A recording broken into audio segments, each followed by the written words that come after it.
What's up, everybody? It's Jeffrey Lyles, welcoming you to another edition of Lyles Movie Files. Joining me, as always, is little brother Jayce. Bro Shot, how you doing? I'm doing good, man. You look real comfortable in that sweatshirt over there. You look real relaxed. I need to get A that. very loose jacket. I'm gonna hide the sponsorship since they're not really sponsoring me, but I got my Black Panther shirt on, so I'm rocking ready. All right. I don't have an Ant-Man shirt yet, not quite there with the Ant-Man merchandise, but I guess I should have something soon. This Friday, Ant-Man and the Wasp, Quantumania drops in theaters. There's already been, the typical press screenings, and for the second time in a Marvel Cinematic Universe film, this one right now is clocking in with a negative rating. It's at 52%. How worried are you? Huh. Interesting. I thought it was you look at all the things they say, oh, it's rating high, Kang's rating so high. But the movie rating low is kind of scary. I wonder if there's a lot of cast to talk about. If we spend too much time on the wrong cast, probably Cassie and some of that backstory that if it takes too long to get to the quantum realm, that can slow the movie down. So might be a little worried. So we'll see. It's one of these funny things where I think what an issue is with it, I haven't watched it. I want to see it Friday at an early screening before everybody else gets there, is I've been reading a lot of Empire Strikes Back comparisons, just in like a snippet deal, like this is a darker Ant-Man movie, and maybe Ant-Man's not the character to go dark in. But for those of us who read the comic book, Ant-Man can't go down a certain dark path. Not Scott Lang necessarily, but certainly Hank Pym. And it's kind of why I feel like maybe they should have made him Hank, because this way we could have gone to a real dark place with Hank, and that would have been just fine. But I don't know. I feel like they need this one to work. This is the start of phase 5. So I'm almost like, do you think we grade it almost on a curve if Kang works? Like very almost kind of how Black Adam was definitely for me graded on a curve. It was like there were problems, but you got certain things to move in a upward trajectory later on.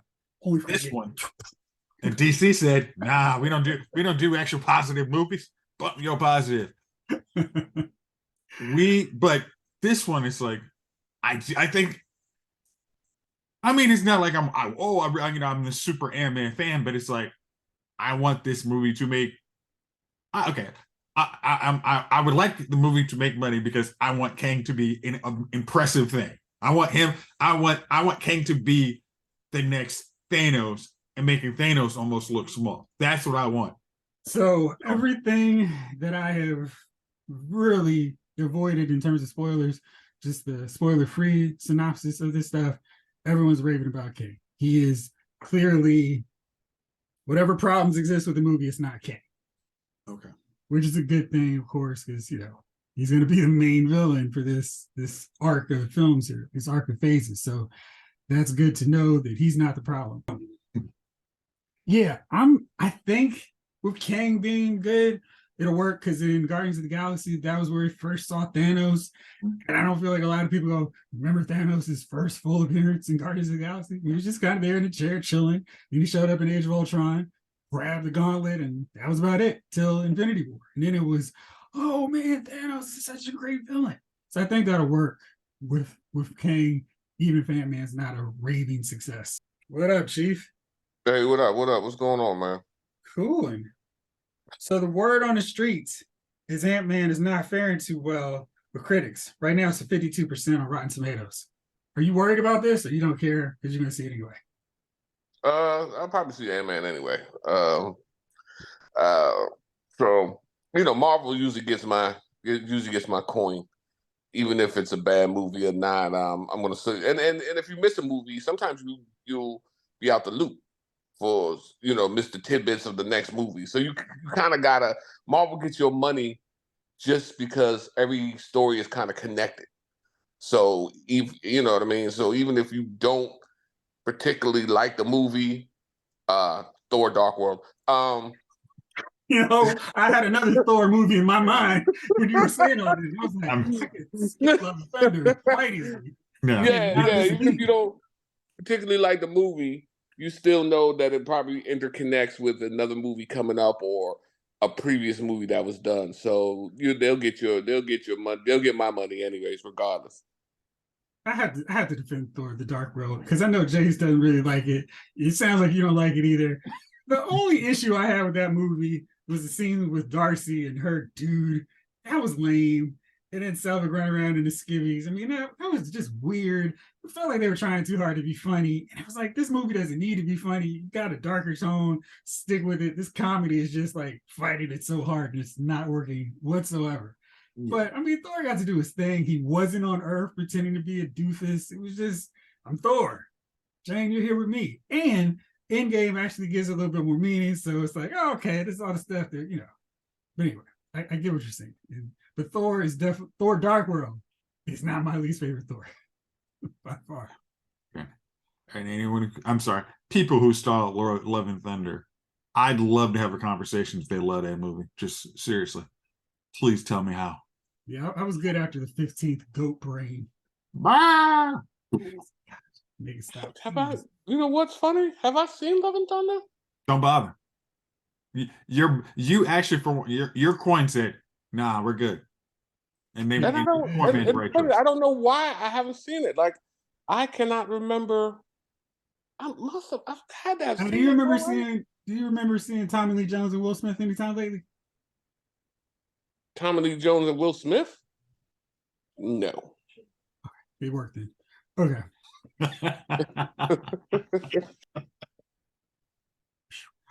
So yeah, you're not missing anything with that one. But Ant-Man and Wasp: Quantumania, looking forward to it. I don't care what this early round of critics say.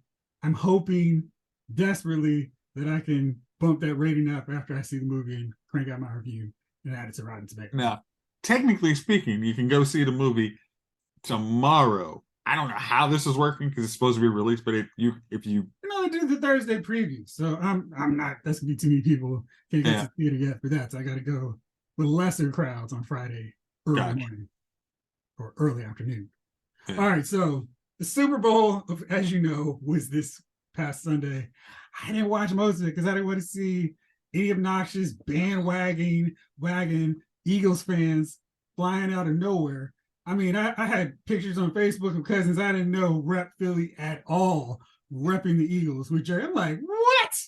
You know, they actually are from Philly, so, you know. I'm not talking about the Philly ones. I'm talking about ones from Virginia. Oh, well. I'm like, I've never once heard this. It is ridiculous. So anyway, I was really happy that they lost. They're crowning Patrick Mahomes the greatest quarterback of all time. So it's like, okay, he's won 2 Super Bowls, great. But there are lots of trailers, and thanks to the magic of YouTube, I'd have to sit through the Super Bowl to watch them. So let's break down these trailers.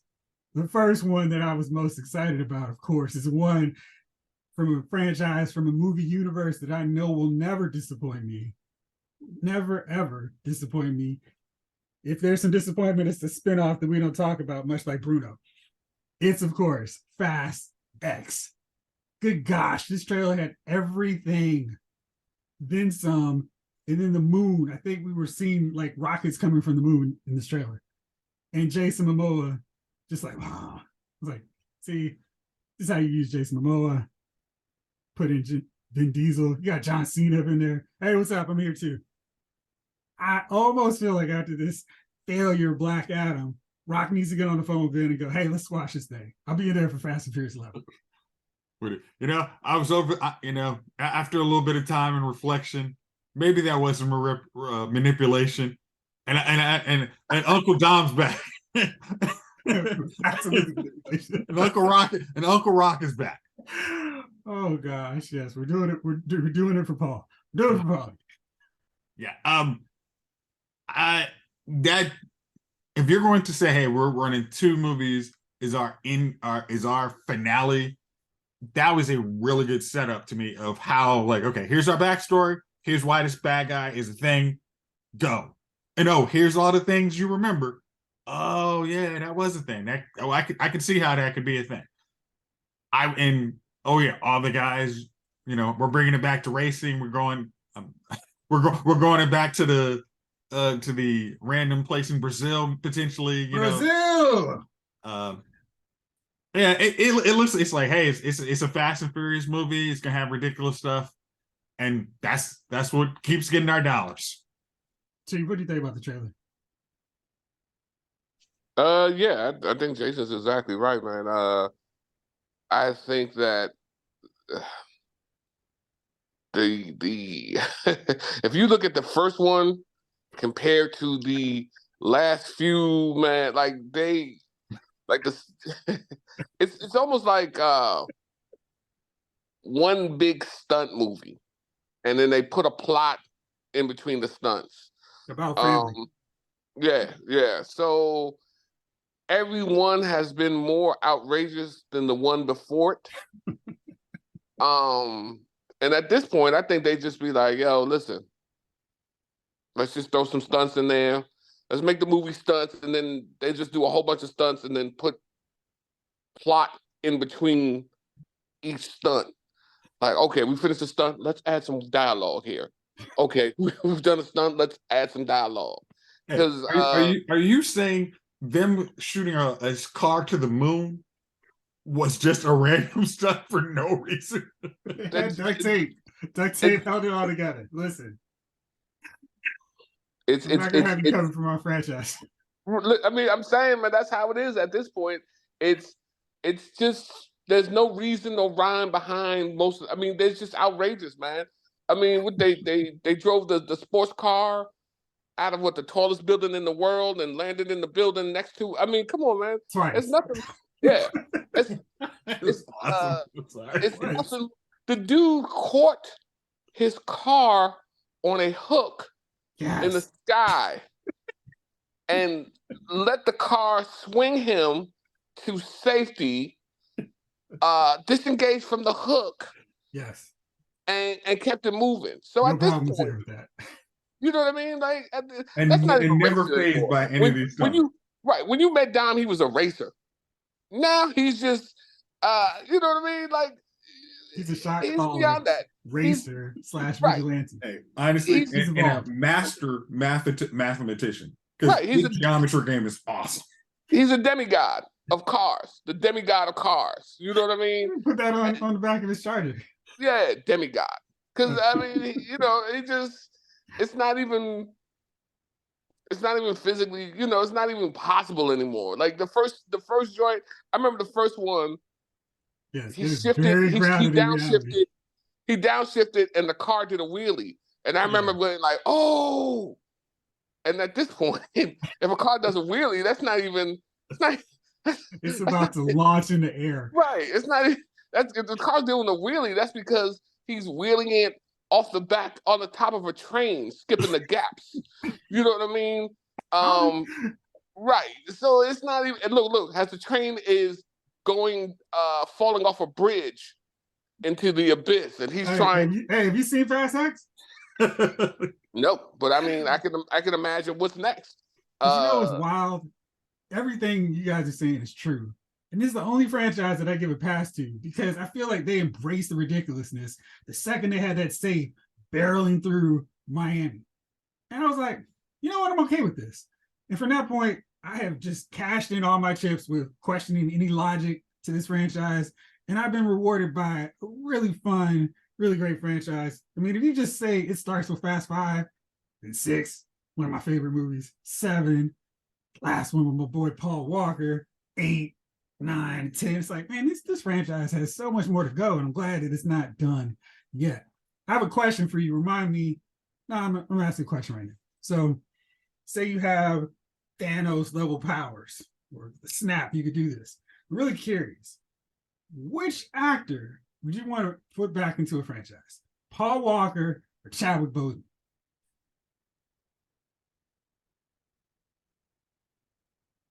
I think you could probably Chadwick. I think Fast and Furious has gone on fine, And I don't, no disrespect to Paul. I enjoyed Paul's work, and I wish he was still alive to do it. But it's going on fine without him.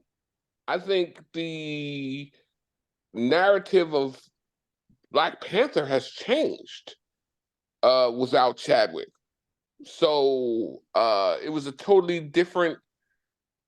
It wasn't even focused on dudes. Like it was like what's that, Themyscira? What's that Wonder World? Yeah, it was like a Wonder World land, and then that Wonder Woman land at that point. Like guys have kind of been phased out and been secondary in the new Black Panther movie to a degree. So yeah, I think Black Panther would have been a different movie had Chadwick been alive. I think if Paul had still been alive, that franchise still would have been off the hook. I don't think, you know what I mean? It would just been more scenes with him doing different stunts. I don't think the dynamic would have changed to that degree. Of course, I wonder if Rock would still be a part of this franchise if Paul Walker was still there. Maybe. Between Ben and Rock. Because like I said, remember Ejectocito, cuz? And now that's like, it's so much different than Ejectocito. It is. It is. All right, Jayce, how about you? Which one would you Thanos level bring back? I think the easy answer is to have Chadwick, but I think I think I'm going devil's advocate on this. I think Paul, because once Paul left, Dom basically became the alpha, unchallenged, everything. He is the demigod. Nobody is Dom's way. Nobody has any other opinion beside Dom. No one comes up with any ideas. Like Ludacris character, he helps Dom's ridiculous come to fruition, but there's no one else like, I got a better way, cuz. Mm-hmm. And I think that is lost, or we have gotten so ridiculous stunts because we have, let's do this. Versus, I got a subtle way to do it, and it's even cooler. I think that is missing in the franchise. It's like, because once Paul leaves, you bring somebody who hasn't bought into Fast and Furious, they're gonna be like, this is ridiculous. And that element lost. 5 movies late. I mean, what is it? We're now at 4 movies after. I think you do. It's like we have lost the element that I really would like to have had back. I was glad they brought Han back. That was cool because it helped bring back some of that Fast 5 love, all that good stuff. But yeah, and I feel like they had the best team with Fast and Furious 6. And it was like, oh, you gotta kill Giselle, you gotta kill Han, but they fixed one of those. There's rumors that maybe nothing's gonna fix. We saw Jason Statham in there too. Lots of stuff. I feel like Rock needs to pick up his phone. Get CGI inserted in this movie. All right. So that was Fast X. Then we had the movie that I know Chief was clamoring to see more of from the moment it was announced that it's still taking part of this DC universe, whatever the heck that means anymore. Flash. And, because I was watching the Super Bowl on time delay, meaning I was responding to the text thread and like, oh, the new trailer's dropped. Let me go to YouTube right now. Because I was binging on Clone Wars, which was a great idea. But Flash's trailer was interesting. And if I was someone who still had a modicum of hope left in this DC film universe, I might get excited. Michael Keaton, Ben Affleck, 2 Ezra Millers. But then we saw General Zod back, and it seems to check all those rumors from way back when where that Flashpoint movie got leaked and they broke down everything that happens. Like, yep, there's Zod. So I guess that'd be such and such. And then Barry says, I ruined everything. Is your name James Gunn and Peter Safran? No. I shouldn't say that. I don't know what they're going to do to ruin the DC universe. It's still, but it's happening. They don't know either. That was before their time. I thought this would have been a good movie as a soft reboot to what they were doing, like a transition from the Snyderverse to whatever they want to do next. But this scorched earth approach, except for maybe 1 or 2 characters, everyone that's not linked up to the Suicide Squad, Peacemaker, James Gunn corner of the DC universe is getting wiped out. That's really weird. I think that's a bad idea. But what did you guys think about the trailer? Let me just stick on the trailer because the rest is talked about in previous episodes. The trailer looked good. I literally just watched Man of Steel. I do not like Michael Shannon's Zod. I mean, it's just Terrence Stamp is Terrence Stamp and Callum Blue are General Zod. They're so cool and not run. It's like, really? Who came up with I will find you? Like, stop. So I don't like him, and I mean it's the work he was given. I mean he's a good actor, but I hated his General Zod. Him coming back, and then you see kind of the elements of Flashpoint in there. You see kind of Kara or whatever, Supergirl is basically filling the role of Superman. You know, and it wasn't in Flashpoint at all. No, he was at the end. I mean, he didn't do anything. He was there. Again, I mean this is DC version of Flash, so that's probably as much as you're gonna do then. It's like I like seeing Michael Keaton back. I thought that was cool. Yeah. It's almost like, oh wow, all those rumors that you had to soft reboot really make. I mean, if you're gonna do it, I say it's probably a good idea. Except there's 2 movies after that say your soft reboot isn't done. So,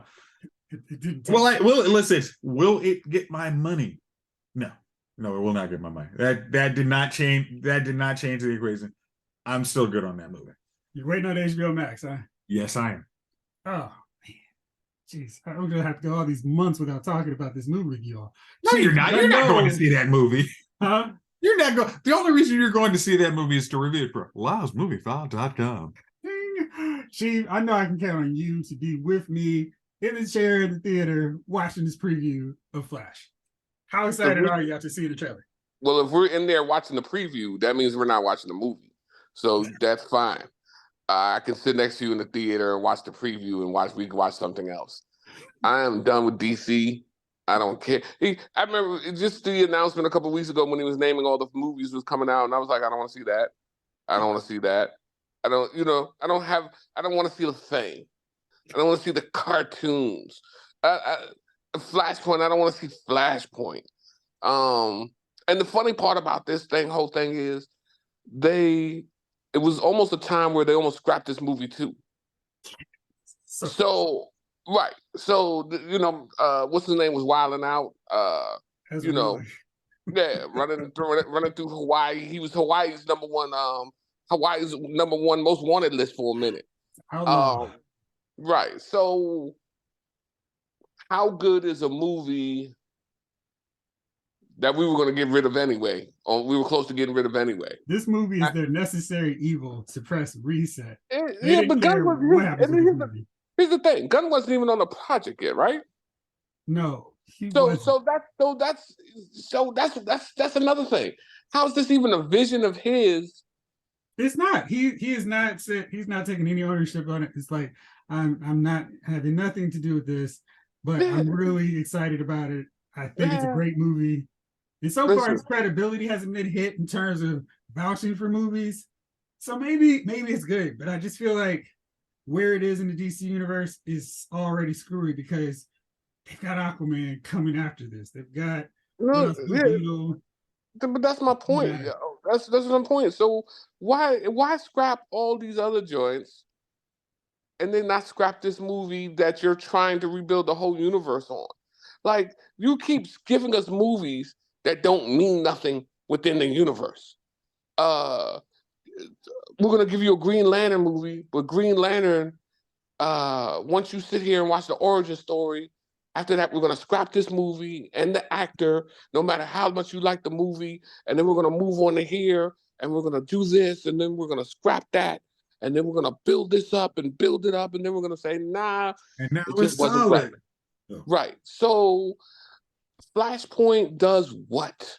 You know what I mean? And it introduces you to a new Supergirl that you're gonna want to see in the Supergirl Woman of Tomorrow movie. And here we go.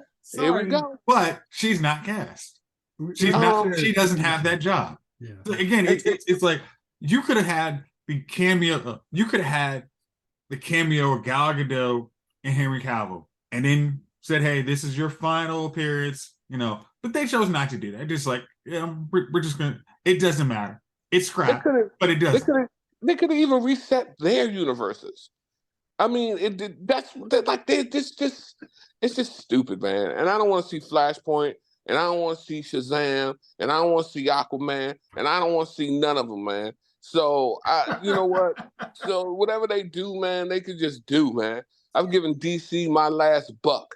So unless the joint is on TV, you know what, man? Until a solar flare hits the earth and destroys us, make mine Marvel. Well said. Enough said, Chief. All right. So speaking of Marvel, you sent me this, Jayce. Mark Steven Johnson, the director of Daredevil. This movie is now at its 20th anniversary, if you can believe that. And I will continue to stand on my hill with my flag planted firmly that Daredevil, the director's cut, is a fine movie, a good movie for 2003. It's a good superhero movie. The banner hadn't been raised yet. The bar hadn't been raised with Iron Man, Batman Begins, Dark Knight, etc. So we just take all these comic book movies at face value. Spider-Man, X-Men, Blade, all of them are pretty much at the same kind of consistency level. No. Outliers. Not Blade. No, I'm Spider-Man, Blade, the first X-Men, X-Men 2, X2. Those movies were all kind of solidly entertaining, even though they had to compromise a few things, except for Blade, on their comic book nature. Okay. Then we have Fantastic Four. It was fine. First one, they kind of botched Doctor Doom, but no, they didn't scratch They wholeheartedly botched Doctor Doom. But otherwise, I thought they did okay for pre-2005 comic book movies. Then Batman Begins dropped and was like, oh, okay. Things have changed. But I always contend that this Daredevil movie wasn't bad. It's fine. The only thing they really got wrong was casting Jennifer Garner as Elektra. It's a bad call. And they were like, we're going to make a spinoff, so we need a recognizable face. It just didn't work. And Mark Steven Johnson in this interview said, the big problem with the movie was I tried to cram in everything. And if you watch it, it is everything crammed into it. Pulls in origin, throws in the origin of Elektra, and he kills Elektra. Feels very much like Batman versus Superman. They're doing too much when one thing would have been just fine. And Bullseye was interesting as Colin Farrell. Had the accent, and I didn't like the carving of the head. Thought that was kind of weird, but he was fine.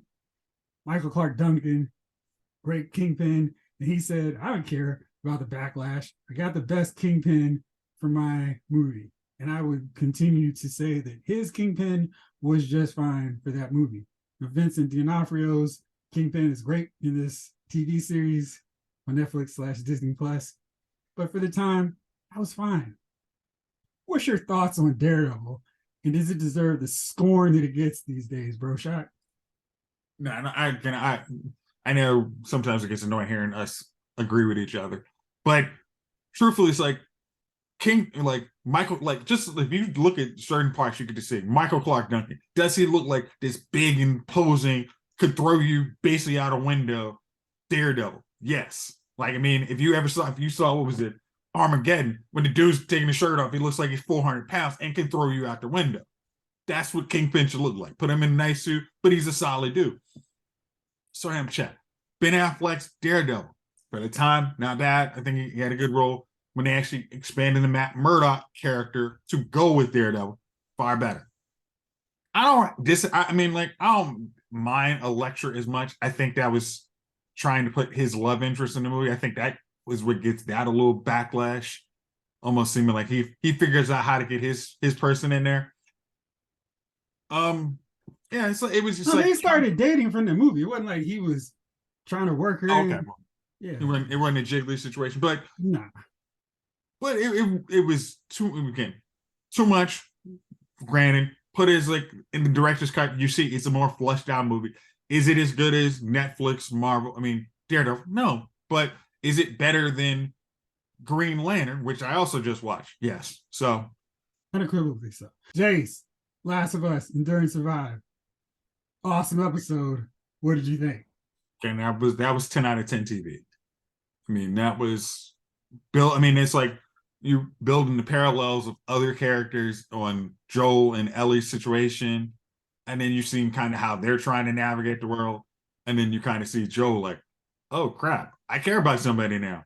Oh crap, this could happen. And it was just like, I mean, that last 5 minutes, you're like, oh damn. Like, I mean, the last 5 minutes. It was the whole freaking episode. It was so good. I mean, it's like, and everything on it. I actually like, this is one of the things I will applaud the hell out of Hollywood. I'm loving how they are adding more diversity, like, you know, ASL in there. Like, yes, like, I don't know that. Give it to me. Bring it in. Yo, the kid is actually from Bowie.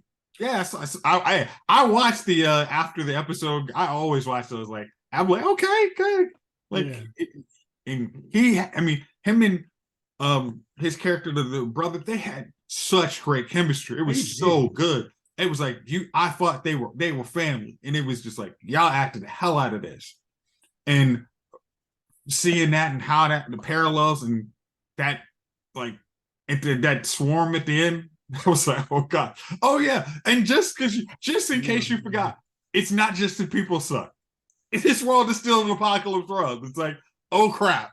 It really felt like a video game because it was like the big boom. It was like, oh my gosh, how many of these are coming out here? It was like, that was crazy.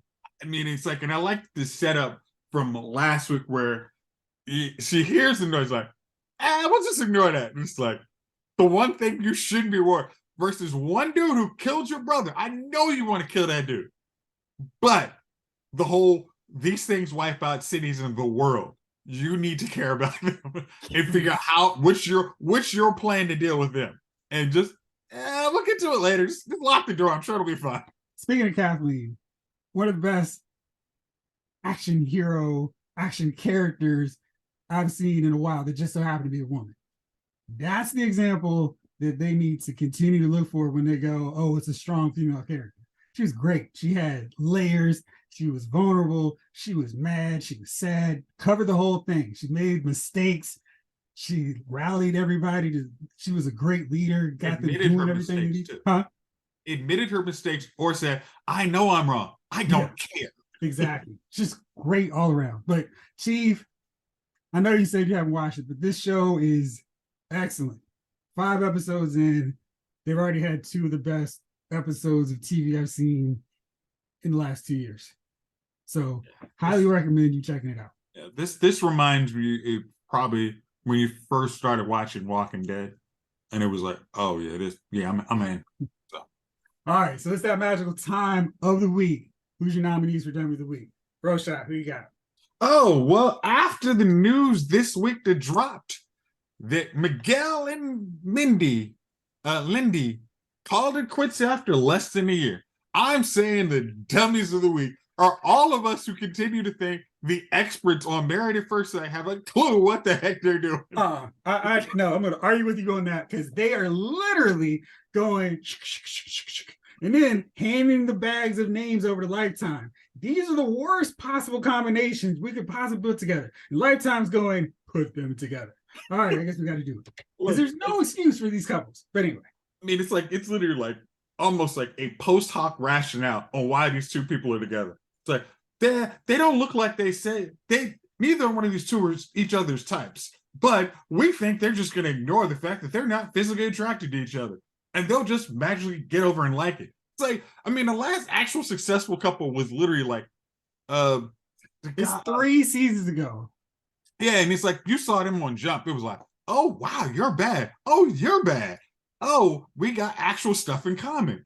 The most annoying thing about you is your dog, which I don't care about because I like dogs. Like, that's like it's 19 couples, and only one of them out of those 20, only one has survived in the last 4 seasons. I mean, because it's literally like a dartboard. Like, all right, here and here. No, I'm going to come in next season as one of the coaches, And I'm going to pick the couples. I'm going to tell Pepper, Pastor Cal, sit it out. I got it. Got you. I'm going to make these couples match. Yeah, so we have all 5 actually stay together. It was like all right, let me go with mine real fast. My dummies of the week are everyone who felt the need to put on their Superman, Superwoman capes to defend Rihanna's performance at the Super Bowl. We can just go, hey, she was pregnant. She wasn't moving around. And then we have people going, people are just mad because they couldn't sexualize Rihanna like they normally do. And like, nobody was talking about sexualizing Alicia Keys. You know why? Because Alicia Keys doesn't present herself in a sexual manner. She just, I'm singing. I'm up here chilling. I'm not even wearing makeup. Rihanna's whole gimmick, all about the sex. So, really, I mean, that just sounds so like, really, just say, hey, she's pregnant. I mean, it was easy. It's an easy defense. She was pregnant. She didn't. Again, I don't know if she got paid or not. There's still debate on that. But it's like, hey, she's pregnant. She put on the show. We like her song. Whatever. But you can still say, hey, if I paid Super Bowl money for Super Bowl seats and Super Bowl 50-yard line to see Rihanna perform, I'm going to need Rihanna to match up her lip syncing a little bit better. I'm going to need Rihanna to tell me, hey, I'm pregnant, so I can make a financial decision if I actually want to see pregnant Rihanna sing her best hits. I'm thinking other people make different choices. That's the calculus y'all literally need to be making for you. Oh, it's time to parachute and cape in. Like, stop it. That's exactly what they're doing. All right, Chief, we got 90 seconds. Who's your W of the week? The Eagles, man. They blew it, boy. And Jalen Hurts' noodle arm. That was the worst Hail Mary I've ever seen in my life by a professional quarterback. I thought I threw it. I was like, am I on the field? Because that can't be by no professional. That was the worst Hail Mary known. So yes, the Eagles for losing that game, costing me $900, and Jalen Hurts for that noodle Hail Mary. I was like, oh, it's up. I was like, that's not even going to stiff the end zone. It was no suspense. It was like, oh, okay. It wasn't like the batted in the air. Oh, they didn't even try to bat it down. They just watched it drop. I mean, they watched it drop somebody in front hit his of arm. I was like, was somebody hit his arm, right? behind it. Like, oh, this going to land early. Right. This bird has landed. And so is this episode. Thank you, fellas, as always, for rolling with me. Thank y'all out there for watching and listening. This episode of Loud's Movie Files has been filed.